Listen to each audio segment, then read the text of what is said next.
Good afternoon, everybody. My name is Donna Fiesel, and I'm your host of Donna's Edge Talk Show, where truth matters. Thank you so much for watching every day, beginning at 1 p.m. Central Time, as I get to ride home with you in the afternoon. You can find us on the radio, icradio.media, where we are Fox News affiliates. You can also find us on television, Channel 182 on Charter Communications, Abundant Television syndicated on Roku, Apple TV, and Amazon Fire, all the social media sites. You know how it goes. So find us any way that you'd like, and you can also send the emails. We appreciate that as well. It's the apple of my eye. I'm just telling you. Keep sending those emails. Donna at donnasedge.com. I have a very good friend with me right now. He's an attorney, a speaker, an author. His name is Don Brown. He's not shy at all. I mean, I get shy around you. I like you, Don. That's why I like you. I get kind of tongue twisted around you, a little shy around you, Donna. But other than that, I guess you're right. Not too shy. Well, celebrities get me tongue twisted, so there you go. Well, no, you're fabulous. But I wanted to point out something happened to the air in my studio, so I'm in Phil's man cave. Okay. I went on ahead and took the fish out off the wall, and I put some flowers up. I just thought the flowers might add a nice touch. I rather like the man cave. My only objection is why hasn't Phil invited me to the man cave yet? I'm ready to make the trip. Come on down. We'll love to have you. We'll feed you some cornbread and milk. I'm ready for it. Well, won't we have an exciting time? But first, let's talk about what happened this weekend. And I just have to say, people are more fired up than ever. Even folks I have never seen fired up for Trump. They liked him. They just didn't say anything. But now they're all fired up. Right. Well, this weekend was clearly a colossal failure by the Secret Service, either by design or by criminal negligence, one or the other. Biden has shown his colors by not firing the woke director, Kimberly Cheadle. She should have been fired on the spot. You don't leave a building open just 130 yards or whatever it might be from where the president is speaking, wide open. It appears that a sniper, the Secret Service sniper, or whoever the sniper was with, may have been the police, that still isn't even clear, had his gun sights on the assassin for 3 minutes before being given the authorization to pull the trigger. There appears to have been a rules of engagement type of situation as to we fought so much. I was involved in fighting in the military in Afghanistan with Obama and Biden saying, hey, you can't shoot till you're fired upon first. I've asked a question and I ask it again. Now, I don't know the answer, but I've got a gut. Would this ever have happened? Would Trump have ever been shot? Would there have been an assassination attempt if the Democrats had been, and meaning the Obama and the Clinton faction, had been able to push Biden off the ticket in the last couple of weeks as they tried in conjunction with the deep state media so hard to do? You just have to ask that question. You have to wonder. This is the most criminally inexcusable act of neglect by the Secret Service and probably in the nation's history. It's even worse than what happened probably in Dallas in 1963, because then nobody, that was the first time we dealt with an assassination of a president in modern era, since McKinley and before that Lincoln and Garfield. But I've never seen anything like this. I immediately attacked it on my social media. Others have now attacked it as well. I saw one outlet calling for the resignation of Cheadle. No, she should be fired. Reports have surfaced that there had been a request from Trump's protective detail. And I want to make a difference, to make the distinction between his protective detail and the Secret Service management and control. The Secret Service is part of the deep state. They're under Homeland Security. Mayorkas oversees Cheadle. There were not adequate assets. There is no way you don't have that top of that building covered. Even if you claim there is funding, hey, I'd buy them a $150 drone with a camera. They could put that over the top and monitor it. It is inexcusable. And I think the deep state wanted Trump gone. You've seen the increasing calls for violence. Even we had a field director from a Democrat congressman say, hey, too bad he missed. You had Keith Olbermann stepping up. I can't believe this. Right. That's right. The rhetoric has been incendiary. They've called Trump a fascist. They've called him Hitler. They call him this. They call him that. They said he's a threat to democracy, even though it's Biden's weaponized Justice Department that's been leading the charge on these criminally unconstitutional political prosecutions. They are the ones who are the threat to our constitutional republic, but they always point their finger at you when they're guilty of what they're pointing their finger for. And that's what we've seen. So this is not acceptable. The call for an investigation by the FBI, the same FBI, by the way, that illegally violated the Fourth Amendment and raided the president's home in Mar-a-Lago when it was totally unnecessary.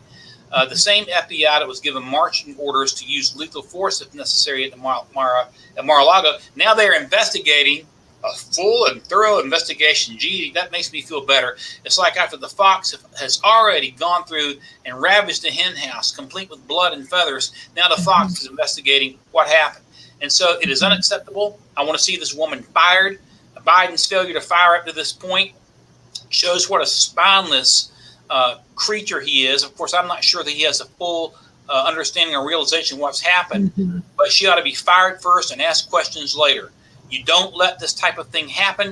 It was only by the grace of God, with Trump turning his head at the last moment to look at the Jumbotron, that the assassination attempt did not succeed. It's almost as if someone in the deep state wanted it to succeed and deliberately left open a vantage point for somebody to take a shot. What other explanation is there? Well, I don't think the guy worked alone. I just don't. I think they're all in it together. But what's so obvious to me, though, is you could see people in the crowd behind Trump were looking at this person, at this thug. They were looking, they were pointing, they were doing this before he was taken out, before the shot was even. And we've heard audio and video of Trump supporters saying, hey, somebody's on the roof. Hey, do something. Yeah. Nothing was done. And again, that sniper who finally took him out had him trained in his crosshairs for several minutes, apparently, and should have pulled the trigger as soon as he saw someone up there with a rifle. Why in the heck are you waiting? Someone suggested, well, maybe he's afraid of lawfare, and maybe that's why he waited. That's a possibility. We don't know. But the point of the matter is, it starts with the fact that roof was left uncovered and unattended. You just don't do that. I was at President Reagan's first inauguration. It shows how old I am. And I'm telling you, there were Secret Service snipers everywhere on every building in the mall. Nobody could have gotten in there close enough. Plus helicopters, and plus we didn't have drones back in the day. We had helicopters covering and watching from above. And as I say, it appears that somebody wanted them taken out. Now, you could say conspiracy theory. The Democrats say conspiracy theory. Everything is a conspiracy theory when they don't like it. But you look at what they've done to this president from the very beginning. From the moment he comes down at Mar-a-Lago, I mean, they ambush him with Billy Bush just a few days before the election. He survives that. Then as soon as he's inaugurated, it is revealed. He revealed it himself. They had spied. The FBI had illegally spied on his campaign. The deep state went ballistic when he pointed that out. It turned out to be true through this FISA court based upon false affidavits. Then they go after him with Russia, which has been debunked and proven to be a lie. His weak attorney general, Jeff Sessions from your state there in Alabama, was a huge mistake. He unnecessarily disqualifies himself and lets his assistant, Rod Rosenstein, appoint Mueller. That's what we call a coward here in Alabama. He's a coward. And by the way, we now know, and we'll get to this perhaps later, but Mueller's appointment, just like Jack Smith's appointment, was a violation of the Appointments Clause of the United States Constitution. The Mueller team caused the prosecution of a number of American patriots, including my favorite of them all, General Mike Flynn, who endorsed me for Congress, but not just General Flynn, Roger Stone, Paul Manafort, and you can go down the list. These all came from the Mueller prosecutions from a special prosecutor who we now know, because of a couple of reasons, was illegally appointed in violation of the Appointments Clause, just like Jack Smith was illegally appointed. But back on point, they've gone after this president. They have used, this Russiagate thing, 2 impeachments. They couldn't bring him down. They cheated their off using COVID as a cover in the 2020 election. He declares, and they unleash lawfare on him from start to finish over 4 jurisdictions, 90-some charges, trying to put him away for life. That backfires against him. Then they try to push Biden out of office, who obviously cannot win on his own. They know it. They can't mask it as well as they could 4 years ago. He is not pushed out of office, and conveniently, that building, the top of that AVG building, is left uncovered. Coincidence? Hey. It's not a coincidence. Anybody with half a brain in their head would understand what's going on right now. I'll And sell what's been everybody going some on for beach the past, say, property. 6 years. Yeah. Absolutely. I didn't mean to go on a rail, Donna. I'm just No. This is perfect. We're all doing this right now. I mean, we're mad. I mean, we are pushed to the limits. So I was watching the convention, and so I was noticing people were actually putting remarks out there. And so apparently there are some paid thugs who are hired to make remarks. Okay, let's see if I can pull it up. It's still up. Right here it is. Okay, so what they're doing is they're, people from Alabama, all the folks, whatever, all over the country. So, and I don't know why this can't be stopped. So there are people, okay, and it goes on and on and on. It's Trump is a felon and a child rapist. You're all so cult created for Trump. Too bad that bullet missed him. I thought, okay, when I grew up, apparently we were in a naive era. Okay, so I always heard that if you even said anything on the phone that was against the president, that, so folks be coming and knocking on your door. So why are these people getting by with all of this? Well, the Secret Service is supposed to investigate every threat by law. Well, they're not. Either to the president or to a major presidential candidate. Of course, I call Trump the president. I call Biden Biden. So that's just me. But they're supposed to follow up with every one of these. There's such a flood of these, death wishes and death threats from these crazy Democrats, wherever they are. I'm not sure they're following up with them. I haven't heard of any of them being prosecuted, certainly. But this is the culture we live in. I mean, you've got these Democrats are really just communists. They're tyrants, they're communists. And look, we're in a battle between nationalism and globalism. That's what it boils down to. I read an article the other day about how many nationalist figures around the world have been assassinated or attempted assassinated. You've got the Prime Minister of Japan. And then you've had the president of, you have Bolsonaro in Venezuela. You've had, you've had a number of nationalist leaders around the world who have either been assassinated or attempted assassination. And that's what we're battling. We're battling globalism versus nationalism. And President Trump is America first. His new vice presidential pick is America first, J.D. Vance. Let's talk about him. And this drives them bananas. And that's why there's this insane, illogical hatred. Hitler, a fascist, threat to democracy, blah, blah, blah, blah, blah. Hey, it isn't Trump who could have ordered his Justice Department to go after Hillary Clinton. And it was Jim Comey, who Trump should have fired a long time before he did, who, remember, he said, well, we found classified materials on her server, but this is nothing that any reasonable prosecutor would ever prosecute. And the Justice Department under Trump did not go after Hillary. It has been the Democrats that have been the existential threat to the Constitution and the freedom that continue to be swayed. This incendiary rhetoric is part of what communists and fascists and tyrants use to try to take out people that are nationalists and that are against their globalist agenda. So I've never seen anything like it. Oberlin is right up there. Joe Biden himself said it's time to put a target on Trump. And a couple of days later, the target is put on Trump. And they try to back off. I saw a clip earlier of George Stephanopoulos and Martha Raddatz come on and try to say, oh, well, President Trump is responsible for the incendiary rhetoric and then blah, blah. And there's J6. Hey, I'm working on a book right now. I've just completed the chapter on J6. You go back to J6. When the DOJ obfuscates their statistics to try to make you think Trump supporters there were violent. The fact of the matter is you might have had 100, 150 or so out of more than 1,260 that have been arrested who deserve to be arrested and were violent, who attacked officers and broke into the Capitol. And they should be prosecuted. But we don't know if they're really Trump supporters. We don't know if it's feds or actually know who they are because they haven't been revealed. So there is no genuine, attempt to adopt any type of truthful mantra from the other side. And we are living in an era, as I've said before, this is 1917 in America. Some people say 1984. George Orwell protected all the media intrusion. There's a lot of that, but it's really 1917 because these Democrats and their communist minions and allies are trying to overthrow the United States Constitution for the sake of power, and they're using green energy. They're using, there are all kinds of stuff, that make you want to think there's climate change, all this kind of junk as an excuse to seize power and hold it. And Trump is standing against it, and that's why they hate him like they do. However, a real piece of ammunition goes right here and nicks President Trump in the ear. And they are the ones who are the conspiracy theorists. They're talking about, oh, the whole thing was staged. Have you heard that one? Now the left is like Trump was paying somebody like it was staged. Yeah. I tell you what, say about that. Do you think how stupid that is? Trump staged it. He said, okay, here's what we're going to do. I'm going to turn my head, and then you guy up there 130 yards away, I want you to shoot me. Make sure you just get my ear. Just get right here from 130 yards. I'm sure you're accurate enough just to get the ear. Okay, I'm sure you're a good shot. I'm sure you are, but I would not even trust you to do that.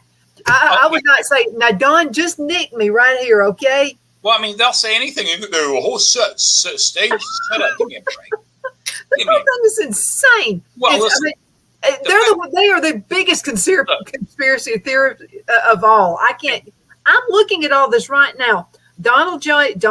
Trump, he's a liar. He's all this. I mean, just leave it alone. If you don't like it, go to your own little corner of the world in your make-believe whatever world and stay out of this. I don't do anything. I never even go on a site with a lib. I just don't go there because I don't want to.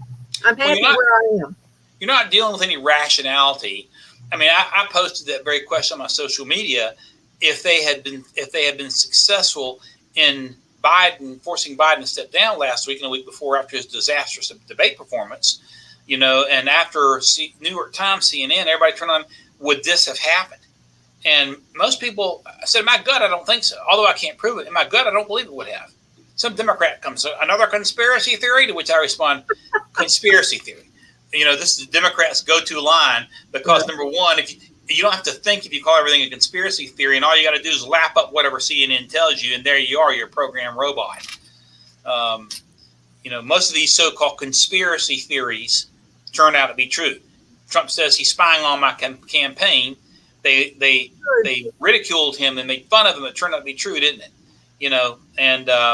So they are the conspiracy theorists. They're the ones who put the Russia collusion hoax out there for people to believe and still try to bring it up, even after all this time, even after the illegitimately appointed Robert Mueller found no evidence of collusion between the Trump campaign and Russia. They still throw it up there. So anyway. There are a bunch of narcissists. Okay, I have narcissists in my family, which is one reason I want to get to South Carolina as quick as I can get there. But I was raised by one, so I know exactly how they operate. They're going to make you think that you don't see what you see. You didn't see that when you know darn well you did. And that's what they're doing right now. All of these thugs in the Democrat Party are doing this, and some Republicans. That's exactly right, Donna. And, we talked, I think, after the debate, and had a good conversation. You asked me what was the most interesting part. And I think I pointed out when Trump looked over and said, I don't know what he said. He didn't know either. But that was after that, right. But after that debate, they turned on him big time. And remember, last time you were kind enough to have me on air. I mean, I raised the question. How are they going to turn? How's the media going to turn on a dime once they realize they can't force him out? Well, you're starting to see it. George Stephanopoulos, who interviewed him and who was caught on the street saying he can't serve another term, is now joining with Martha Raddatz trying to say, the incendiary rhetoric was Trump's responsibility, as if it's Trump's responsibility somebody shot him. I mean, come on. Nobody's taking a pot shot against any Democrat, and I hope to God they don't. But can you imagine if this shot had been taken against any Democrat? They'd be tearing the streets up today. I saw someone put a meme the other day that said 100 million pissed off Republicans and not one building burned down. Now think about that. That's true. Are we taking it to the streets? Well, we never have. Right. They tore up the entire nation, over 500 riots in the wake of this George Floyd death. When George Floyd himself overdosed on fentanyl, they played only an excerpt of one video taken from the side, looking like Chauvin had his knee on Floyd's neck when Floyd was saying, "I can't breathe." But I've seen all the body cam in that case. George Floyd was put in the back of the car back in the squad car, and he kept saying, "I can't breathe." Like, he was saying that in the squad car, he demanded that he put on the ground. All that was kept from us. All that was kept from us so that they could use isolated footage as an excuse to tear down the nation. 19 Americans lose their lives. The deadliest and certainly the most expensive riots in American history. Nearly over $2 billion in damage burned down, and burned down over a guy who was a drug user and a criminal and who killed himself. Not only did he have fentanyl in his body, he had methamphetamines also. I've read the Hennepin County's coroner's report. I'm not making this up. But they needed a scout. They tried him in Democrat-infested Minneapolis, got the conviction of Officer Chauvin. But they tore the entire nation down over a criminal who actually killed himself. Here we have the president getting shot, and conservatives don't act in the same way. In fact, and we're angry, of course, and we're demanding answers, and it's got to stop. Nobody's burning the country down. And that is the fundamental difference between the left and the right in this country. You have anarchists and communists on one side. You have God-loving, God-fearing Americans on the other side who love our country and love the Constitution. And the two sides could not be more polar opposite.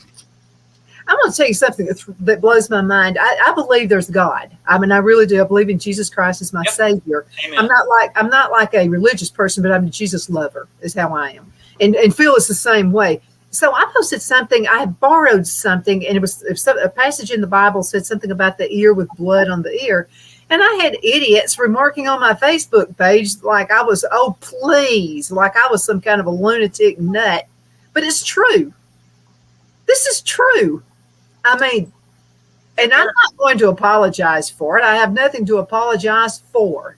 Absolutely not. I wrote, and I think you read it, I wrote a post immediately after the shooting and attacking the SS Secret Service is the irony, the SS Secret Service attacking them immediately for the inexcusable lack of protection that was provided, and made in a passing comment something about any fool believing that Biden defeated Trump in 2020. When Biden couldn't draw a dozen people in an asphalt parking lot, Trump can draw 100,000 people on a spot. I made a passing comment about that. Somebody says, "Oh, be careful about calling people fools," blah, blah, blah, blah, blah. I made a generic comment, and I'm not backing down from what I said.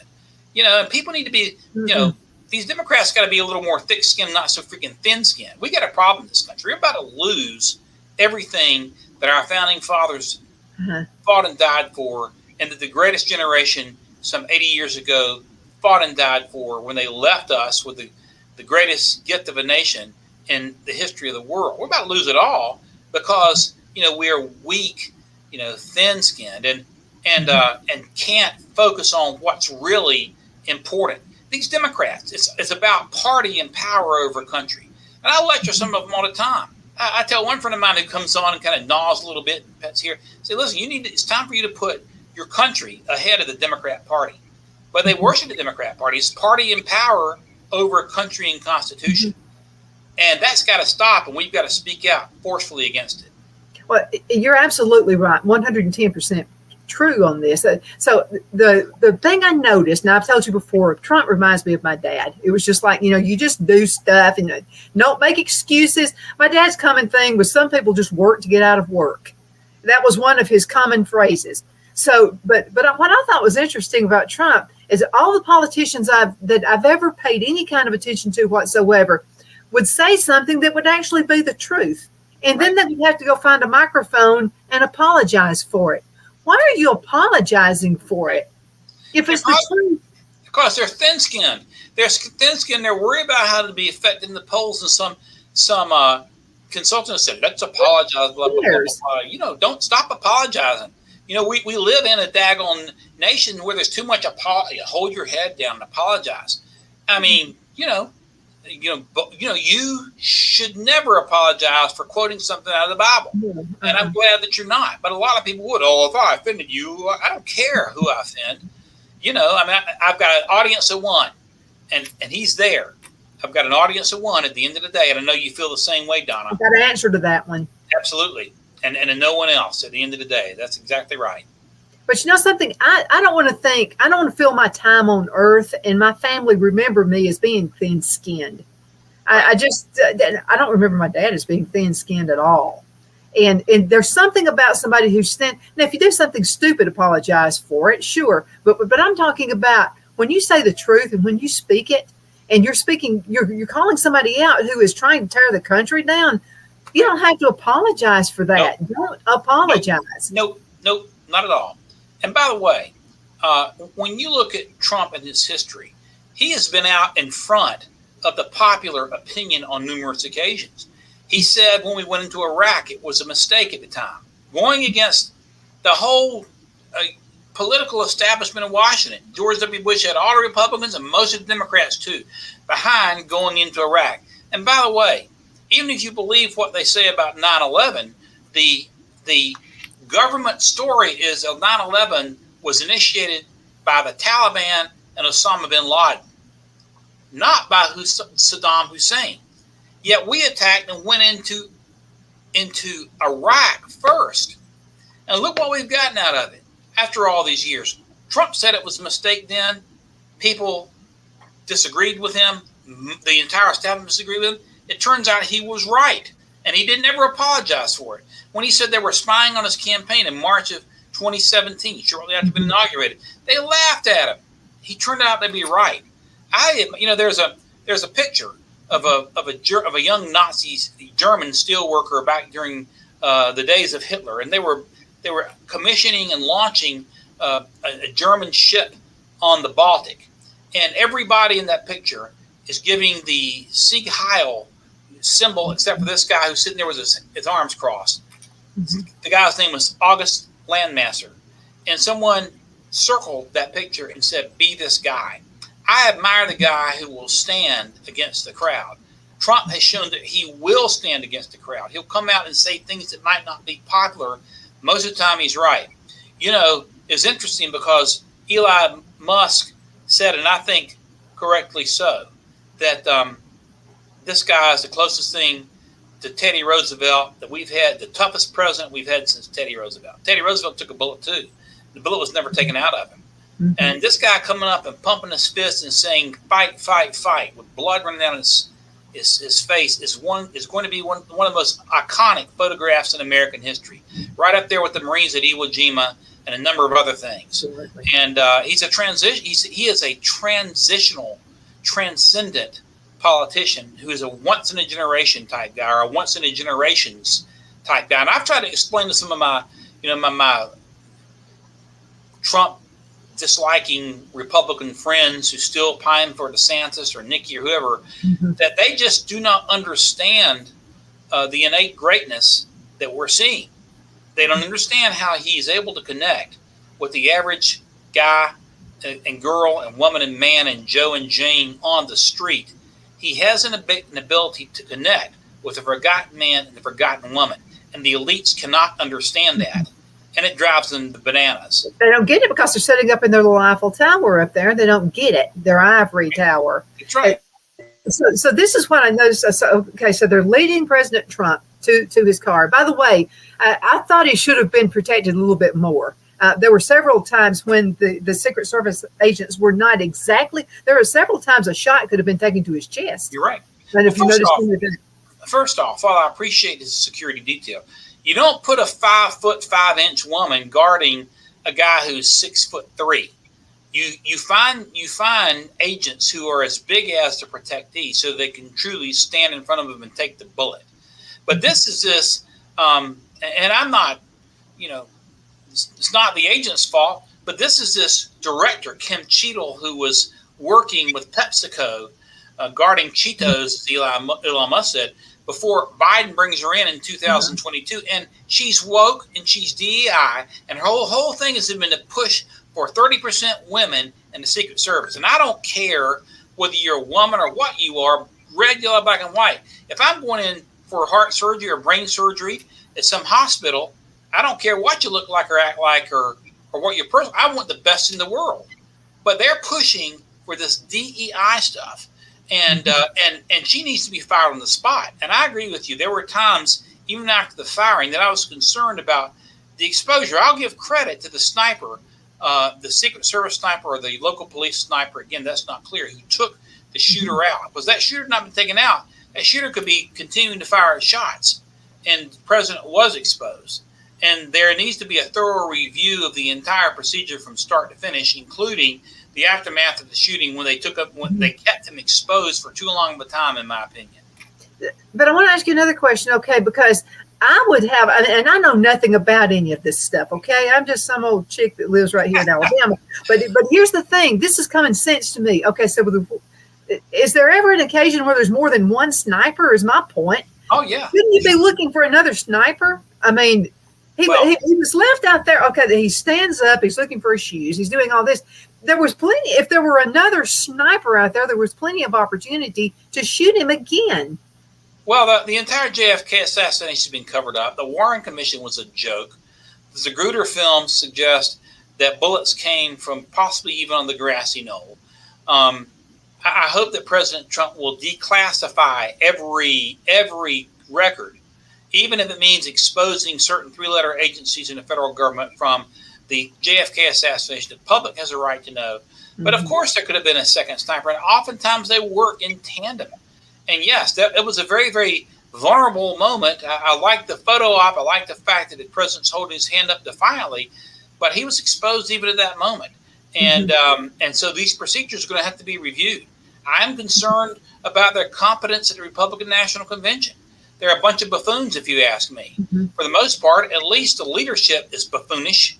Again, I want to be careful not to attack field agents who are doing their best, including their good FBI agents, good Secret Service, good CIA. They're good people in the government. But it's the woke leadership that is solely responsible for the disaster and the near disaster and the near assassination that took place over the weekend. And the fact that Biden hasn't fired that fool of a director shows what a spineless, worthless wimp he is as he continues to occupy the Oval Office. And you can't count a day too soon before he's out of office. No, you can't. Let's go ahead and cut to a commercial break, and we'll be right back in just a minute. We'll be right back. You bet. Twin City Used Car Sales has been serving drivers in the Northeast Alabama area for years with a quality selection of late model used cars, SUVs, and pickup trucks. On top of our extensive selection and competitive prices, we offer professional auto financing services for used car buyers of all credit levels. Whether you've just begun your search or you're ready to secure your next vehicle, at Twin City Used Car Sales, you will drive away with the vehicle of your dreams. The sales and finance staff at Twin City Used Car Sales looks forward to serving you, and you can apply for financing online before your visit to our used dealership in Gadsden, Alabama.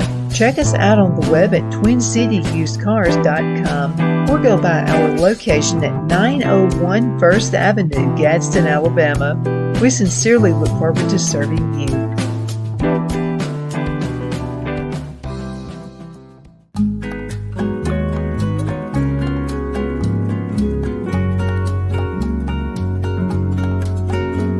At Lamone's Mexican Restaurant, located in Henniger, Alabama, and voted Best Mexican Restaurant of DeKalb County, Alabama 2020, we're here to serve you with authentic Mexican cuisine. Order easily online by going to lamonsmex.com or call 256-657-3999 to place your order.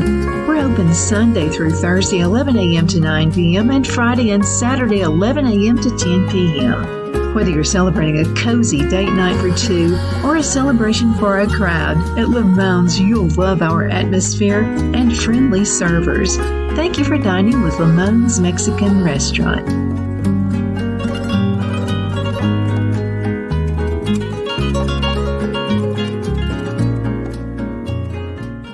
At Liberty Bank, we're all about community, whether it's to help with a charity fundraiser or help families in need. Toys at Christmas or a local football team, we're here for you. You see, we realize the importance of family. Sometimes it's to build a new home or necessary home repairs.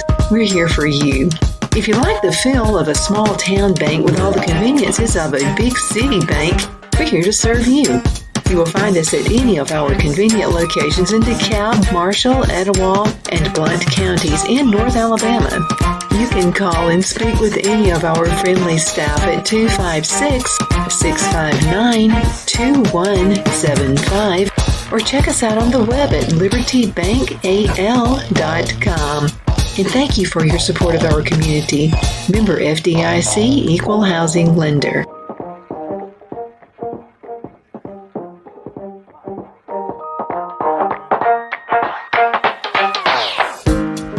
Jeff McCurdy of the McCurdy Law Firm has been a public service of this area for over 10 years.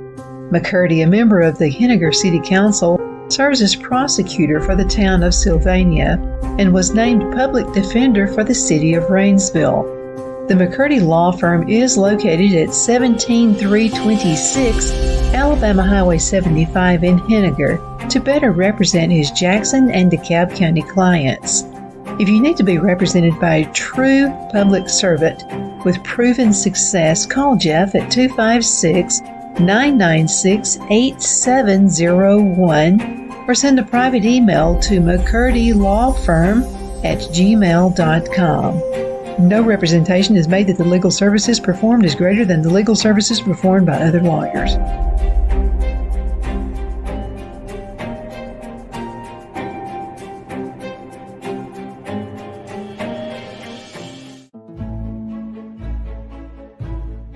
The Hatter Cafe and Country Inn is nestled in the northeast corner of Alabama the Beautiful in the delightful town of Mentone. We're located on top of scenic Lookout Mountain near Little River and DeSoto State Park and located only 5 minutes from shopping and restaurants. There is also a nearby community walking path and golf course. We welcome everyone through the doors and we are committed to outstanding service for all guests.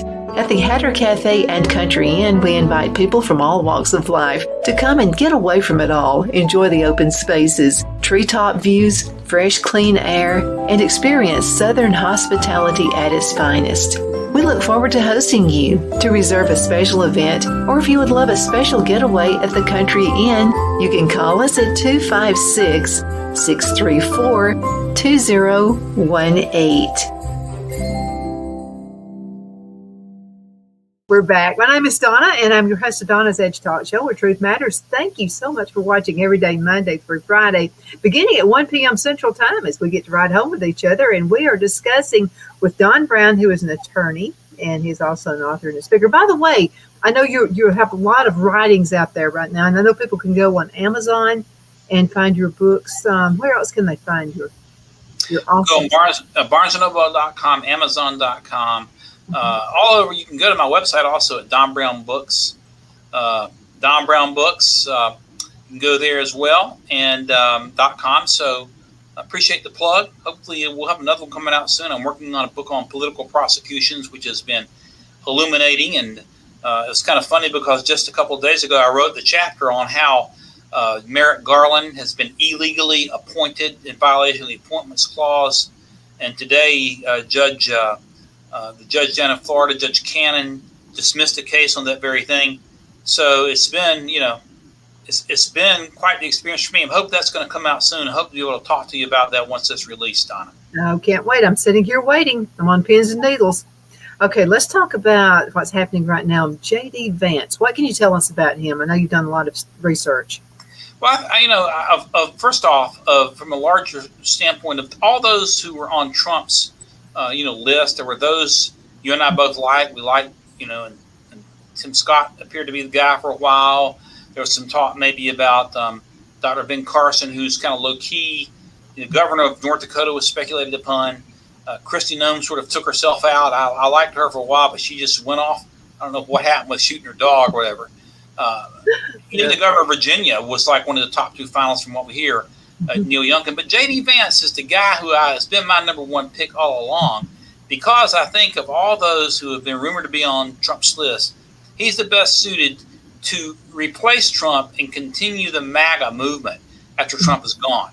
Philosophically, they line up. I mean, people will point out that he was against Trump prior to 2016.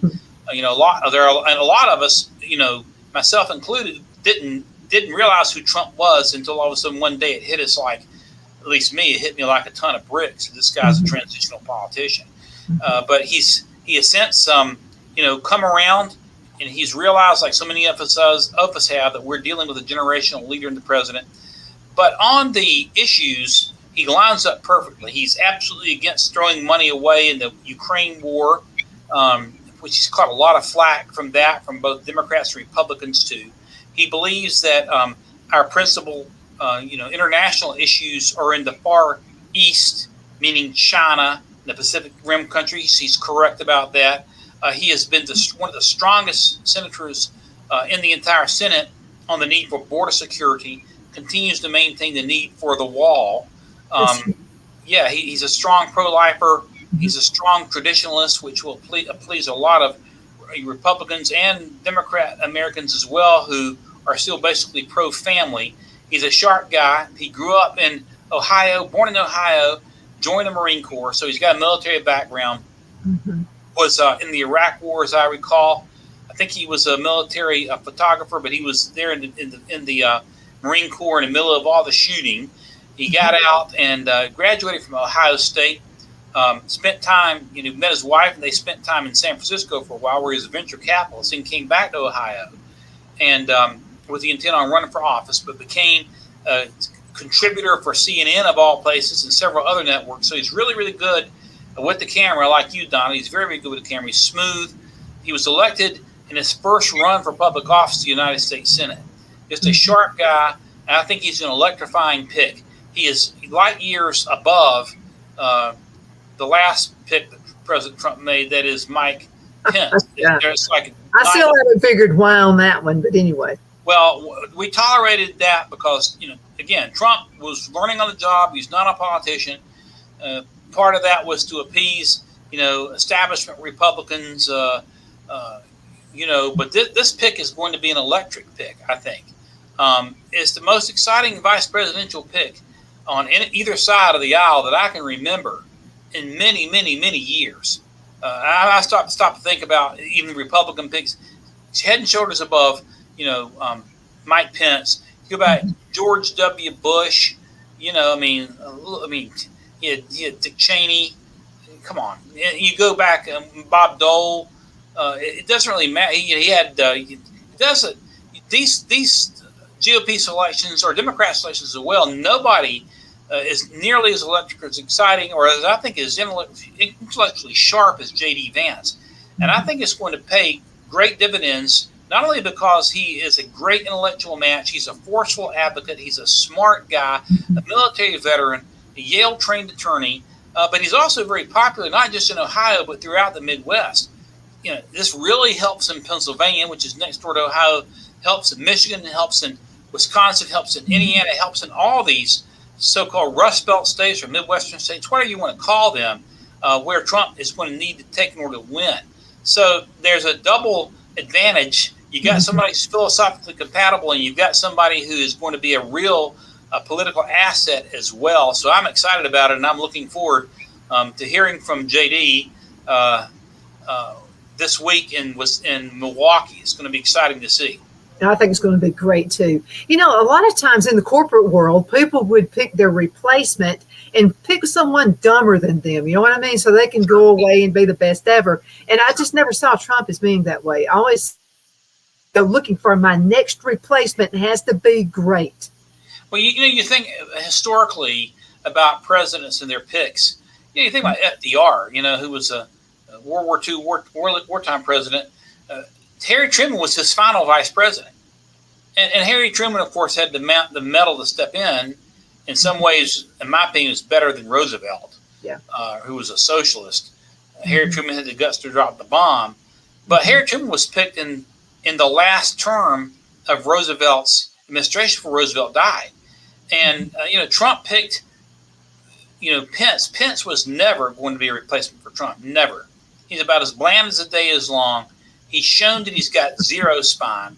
He falsely and disingenuously tried to run against Trump and said that the president had gone against the Constitution. That's a bunch of crap. President Trump has never gone against the Constitution. And the fact of the matter is, on January 6th, the Constitution was silent on what the vice president's duty was as the head of the Senate. And Richard Nixon himself, there was presidential precedents from 1960 when Richard Nixon made a decision over which ballots to count, and when Hawaii came in with two competing sets of electors. So Pence just tried to save his own hide.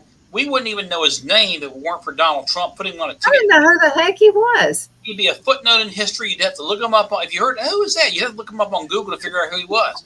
So my only point is, I have a feeling that Pence might not, excuse me, I don't know that he would have made it 2 terms with Trump anyway. He never was a legitimate replacement. He never inspired anything. He had a tendency to back down. And so this is a much, much better pick. It's a new day, and the sun's about to shine in America again. I'm so happy about that. So let's envision, let's play pretend, okay? So there's going to have to be a meeting with J.D. Vance and cackling Kamala. How do you think that's going to go?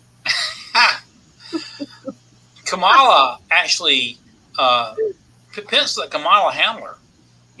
She looked over and says, "I'm talking, Mr. Vice President, I'm talking." You wouldn't have gotten, if I was debating her, she would have never gotten away with that. Of course, I wasn't able to get elected, but if I'd been on, she would never have gotten away with that with me. I say, you don't have any more right to talk than I do, and I'm going to tell you what I've got to say. Pence just backed down. He's like a coward.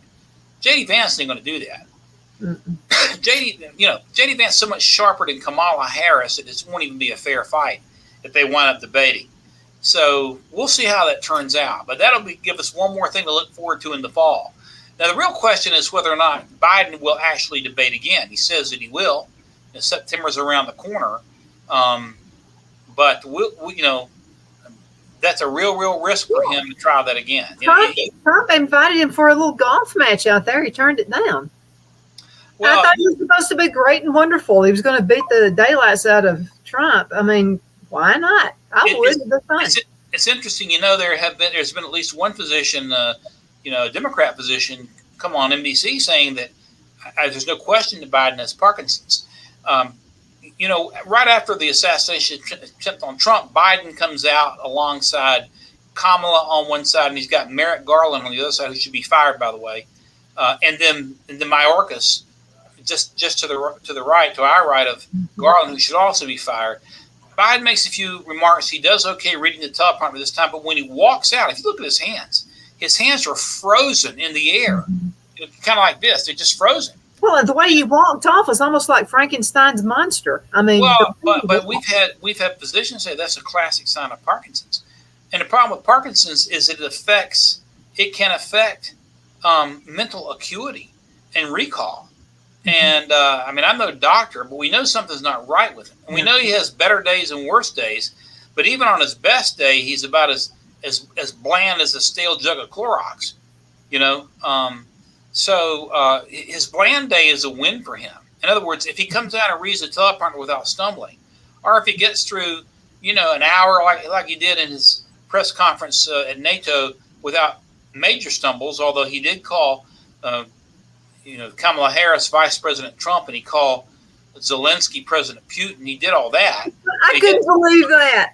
I was when I heard that, I thought, no, somebody's making this up. Yeah. So he has these major stumbles. If Trump had done that, think what the liberal press would have done. Oh my God. But my point is that if he is low on mistakes, if his mistake level, if his major gaffes are low, that is a win for him.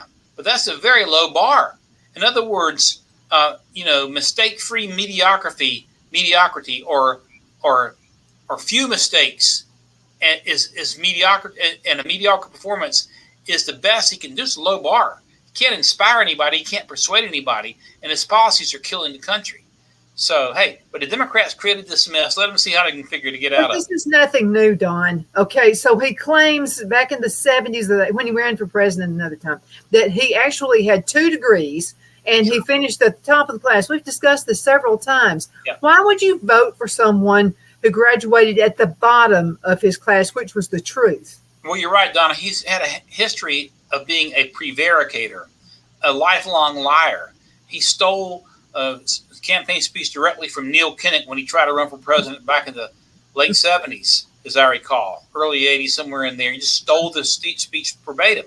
But the Democrats, and I had this discussion with someone else, their modus operandi is to lie, and lie some more. Like Lenin or someone said, Marx, I suppose, that Bill Clinton repeated, that if you repeat a lie enough, it will be believed. Maybe it was Hitler that said, but it was actually the Nazis who said that you repeat a lie enough, it will be believed. Goebbels, I believe it was, as I think out loud. And that's what the Democrats do. They just repeat lies. They're able to do it. You know that he graduated in the lower part of his class. You know that. And you know that he's lying. But they know that the low information voter is pervasive. They know there are millions of people that sit in front of CNN and basically lap up what they're told. And the Democrats play that. They'll lie to preserve power. And that's what you're going to get. Until our people get a little smarter and start understanding the mainstream media is nothing but like Pravda on the Potomac, as Jesse Helms used to call it, and start cross-referencing sources, we're going to be in trouble. I hope our people get smarter. I hope enough Americans have now seen the deliberate cover-up that the media engaged in to hide Biden's true mental decline, that they're going to say, hey, I'm not going to believe what you say anymore, and I'm going to do my own homework. But whether that happens or not remains to be seen. Well, you ever been around an unruly child who just keeps on and on and on, and maybe at a restaurant or something, and you even want to go over there and pop the kid to shut the kid up? This is the way they act. They are like unruly children who just keep on until they get their way. I mean, this is a bunch of nonsense. Right. Well, the objective is power. They'll do anything for power. They'll lie for power. They'll steal for power. They'll even kill for power. Yeah, and until we realize that, and it's not just the Democrats in the deep state, it's three-letter agencies in the deep state, and Democrats are in bed together. It's the media. The media has been the enemy of the American people for the last probably 3 decades. I mean, you go back maybe to Walter Cronkite, John Chancellor, and David Brinkley, and Peter Jennings. Although they were leftists, at least they tried to show some sort of balance. But that's been thrown out the window for a long time. Like my friend Sean Hannity says, the media in this country as we know it is dead. Absolutely. Okay, so what's going to happen to Biden? Is he going to be able to at least make it to the election? Well, you and I, Donna, have been forecasting this very moment now for over 2 years or even farther. The Democrats have created a monster for themselves on multiple fronts. They put this guy in office and he didn't legitimately win. Then they also designed their own internal party rules to protect who they want. So, protected Hillary in 2016, protected this guy before against the likes of Bernie Sanders and Elizabeth Warren. And so they created a system of rules that make it almost impossible to remove him unless, A, you try the 25th Amendment, which they could try if they wanted, or B, you force him to resign. Mm-hmm. So he's going to try to hold on. Now, there's a legitimate question in my mind is how much longer he's going to live, because he appears to be death warmed over. Like Stephanopoulos said in the interview on the street, he won't make it through a second term. So there's a legitimate question as to whether he will make it physically through November. We don't know. But they are now shifting. The media is now shifting back after trying to run him off. And again, if they pushed him off, then what are you going to do? You got Kamala there. James Carville said, let's have a whole bunch of people debate and put Kamala in there too, blah, like you're giving her a chance. They want Kamala gone too. Make no mistake about it. They want both of them gone. But they got a problem, and we'll just continue to pop the popcorn and see how they sift through it. Yeah, I just can't see. Okay, so let's just say they throw how do you pronounce her name anyway? Kamala. I'm just going to say Laughing Hyena. Okay, so the Laughing Hyena, right? Vice President Hyena. Okay, so let's say she runs for president. Who would be her VP pick? I mean, who are they going to drag in there? Now, the two names I've heard, one is the governor of Pennsylvania, Shapiro. They need Pennsylvania. The other is the governor of North Carolina, Roy Cooper. Those two are probably, if she wound up at the top of the ticket, my guess will be one of those two. Why? Because you need both of those states. I'm not sure that putting Roy Cooper on the state is going to get, North Carolina's going Trump, in my opinion. Yeah. No matter what. But it may ensure Pennsylvania remains in their camp. So I would guess one of those two. If they go with another woman, Christy Whitner or Kathy Hochul, those women are radical, and you got two women at the top of the ticket, and I don't think that's a good look. Nothing against women. I just don't think those combinations are a good look because I'm a woman. First of all, I'm a woman. I would hate to know that either one of those were running the country. I would. Well, they're radical. I mean, you put two Maggie Thatchers on the top of the ticket, and I'm okay with that. You put Maggie Thatcher and Golda Meir, that's one thing, but you put two radical women on the top of the ticket, and they're going to have a tough time with that. So that's why I think it will probably be a white male, the balance, and they're going to do everything. This is the thing that's going to be calculated for politics. If you put Cooper or Shapiro on there, they're perceived to be as quote unquote moderate, although I don't think you can make an argument that any elected Democrat in the major office today is moderate. Cooper, drove North Carolina in the ditch with his radical and draconian masking and vaccine rules. Shapiro, Pennsylvania was involved in cheating in the 2020 election when they just let the ballots be counted roughshod without any sensitivity to deadlines. They're both radical, but they can be sold. They would try to sell them as moderates. My bet would be on one of those two if somehow they got Biden off the ticket and left her at the top. Because, see, the problem is they can't put a Newsom under her because he would outshine her. You can't put someone in the VP position that's going to outshine the number one position. And so that's neither Shapiro nor Cooper would outshine Kamala or Kamala. They would probably stay in their place, but the Democrats would consider them to be attractive number twos, in my opinion. Well, I'm going to say this. As a woman, you do not put two narcissist women together. Don't do that. They'll kill it. Well, wait a minute. No, never mind. They will kill each other. They will do that. Okay, so like 1 minute left in this segment. Okay, so we've got this wonderful thing going on right now in Milwaukee. How do you think that's going to win? I'm pretty sure that security is going to be really beefed up. I hope so. Well, it's, Biden says he will. The Secret Service says they will. I don't trust them at all. I don't trust that. No. I told you this offline. I think Trump needs to hire a bunch of former special operators, Delta Force and SEAL Team 6, to beef up security on the perimeter. And I would actually put retired special operators in charge of security. I think you get a team of 150 Delta Force and SEAL Team 6 guys or DevGru guys, and let them work out the security. I feel a lot better than with the Secret Service running it based on what we saw this past weekend. I've got even a better idea. Why don't we get a bunch of good old boys from Alabama and North Carolina in there?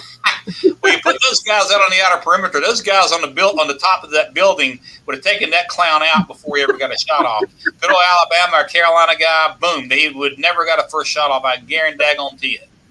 Absolutely. Don, thank you so much for being with me. It's always such an honor to have you on the show. Thank you so much for your insight and your input. Our folks, our audience loves you. So let's keep this going. Okay. The honor is mine, Donna. Thank you. And thank you guys so much for watching. You're the reason I do this. Thanks for the emails too. Donna@donnasedge.com. Hope you have a super duper awesome rest of the day today. Bye-bye. My Towels solved a problem that we've all had with towels. You go into the stores and they feel lotiony and soft, but then you get them home and they wind dry you. That's why I made My Towels. They actually work, they're soft, and they absorb. And now I'm excited to announce 2 brand new lines of My Towels. What makes them the best towels ever is they're now made with 100% long staple Shapir cotton. This is a combed ring spun cotton that makes My Towels even softer and more absorbent than ever. And now you get a 6-piece set for an amazing introductory sale price as low as $29.98. So go to MyPillow.com or call the number on your screen. Use your promo code to get My Towels for only $29.98. Or you can get my designer premium line for just $20 more. Either way, you save 50% now on all My Towels. They actually work. What a concept. This offer won't last long, so please order now. MyPillow.com